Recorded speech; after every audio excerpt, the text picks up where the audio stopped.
do we do qPCR? So qPCR basically is a quantitative PCR, or it's a real-time PCR, and qPCR is generally used for the expression study. So if you want to look at an expression of a gene, for example, so you will make primers for that gene and then use it in a qPCR, and that will tell you what's the expression of that gene. Okay, and that way you can compare it. So normally how we do it, for an expression to know, you need to have some control. So control means you need to know how much is expression high or low from your control. So we always keep a normalizing control, and that normalizing control is, for example, actin.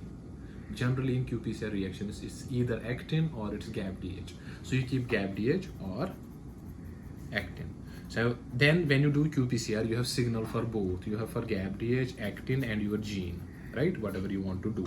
So what happens is, for example, if your GAPDH or actin has a value of, for example, 30, this gene has a value of 50 or so, then you can compare it. You can say, okay, this gene is, if you minus 30 from here, that means this gene is 20 times expressing higher, right, compared to this one. So that's called as fold change, and for that you have a formula. It's called as delta. So it's called as delta method. Okay, so you have a delta method by which you can calculate the gene expression. So okay, this is about qPCR, why we do it and how we have the controls. And then why is it called as a real-time PCR? Because in the real-time PCR we use a different type of dye. It's called as cyber green, SYBR, cyber green. So normally we use cyber safe in our PCR. Our PCR, yeah. You can use cyber safe also, you can use cyber green also, but this cyber green is normally in the master mix itself.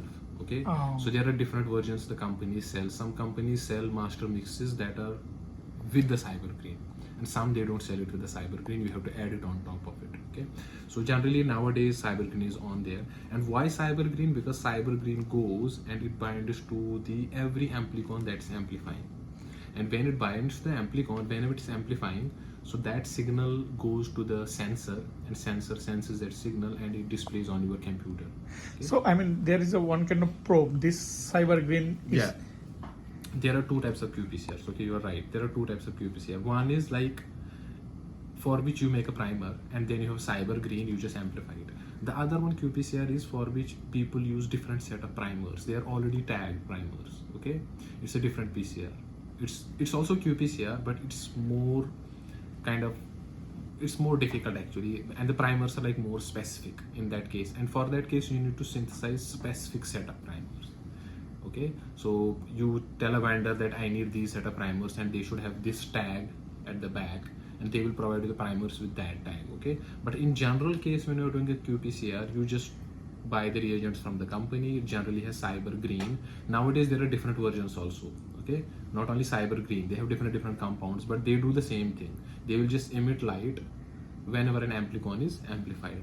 Okay, and you can why is it called real time? Real time means when the amplicon is amplifying, at the same time you can see it on a computer screen that the bar graph is going up, or the wave front is going up. So that means you are observing the amplification in a real time.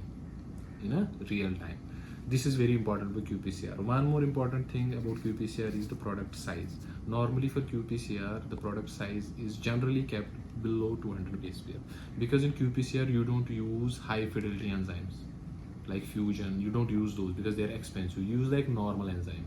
Normal polymerase. Tag polymerase. Normal tag polymerase, because you just want to amplify it.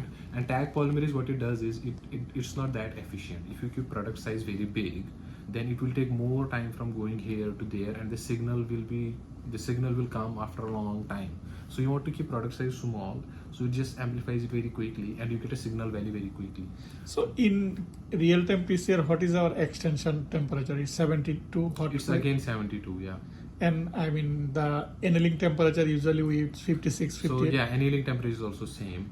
And in this case, cycle how much? Cycles is normally people don't go beyond 25 cycles. Okay, so usually we do 29 to 35 in normal PCR. Normal PCR, because in qPCR you start to look at the data in the beginning itself. Okay, so you don't need 25-30 cycles. If there is something happening there, you can check it in just 15 minutes. So for getting fluorescence signal, what is the specialty in my reagent so that I can get signal in every amplification? Okay, yeah.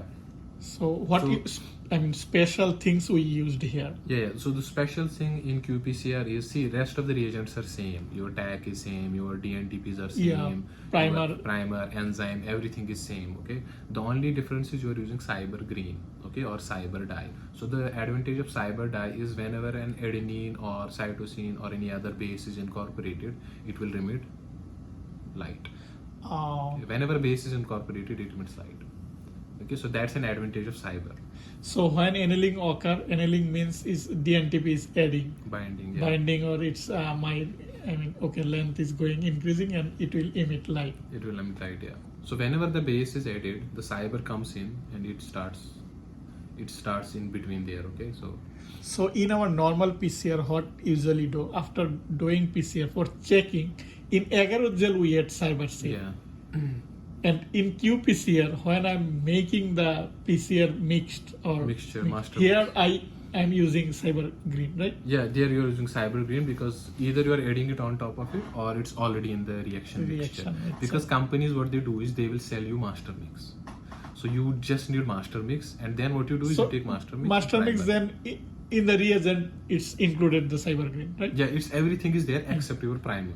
So all you need to do is add your template and primer. Master mix is already there. So I have used it the same way. But if you want to make your own, then you have to buy reagents one by one. See, the more advantage. Now I am clear.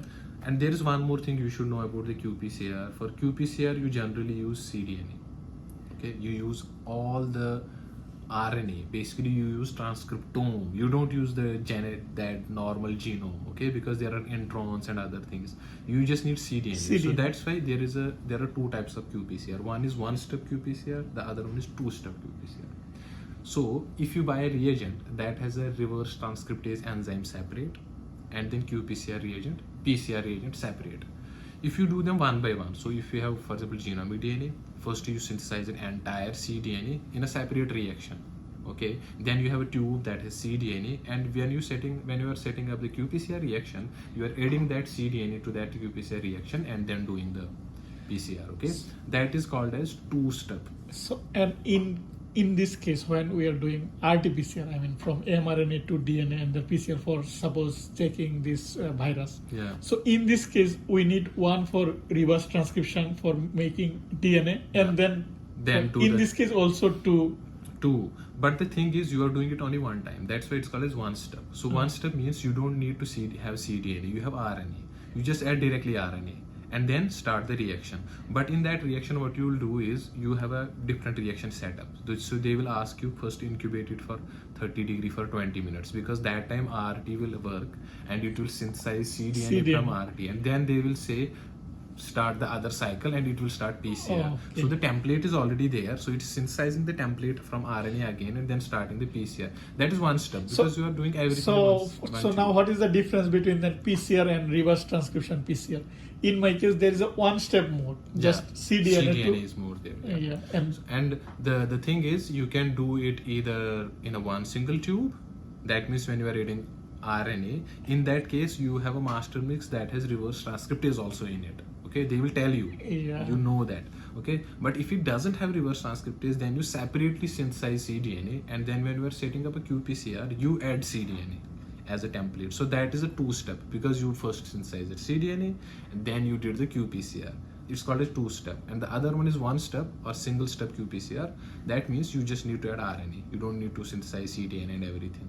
Okay, so there are like two. And your TAC, you mentioned about TAC. Nowadays people don't use TAC primers. Just cyber green. Because TAC primers are like, they're very expensive. They're specific, but they're expensive. Okay. So this is qPCR basically, and you should also know about the normalization. Normalization means you have a housekeeping gene like actin, GAPDH. In yeast you have PGK, for example. You can use that as a loading control, and then rest of the gene you can compare it with the expression of that gene, how much it is going up, how much it is going down. Okay, and I think in qPCR this is important. And then normally it's also called as delta method. Okay, delta method means how to calculate the expression of a gene. You normally divide it. Whatever is the expression of a gene, you divide it with the expression of a control, that's actin, and then you get a percent value or you get a fraction value. Okay, that's called as expression of a gene. So that's important. So the expression generally for controls and housekeeping genes, it comes around 25 or 26, the value. Okay, and for other genes it depends whether it's going up or it's going low. And also the delta, we call it a CT value. Okay, threshold value. So the CT value for normal PCR qPCR reaction, if it is working good, it should not go beyond 30. Okay, for qPCR the good thing is if your CT value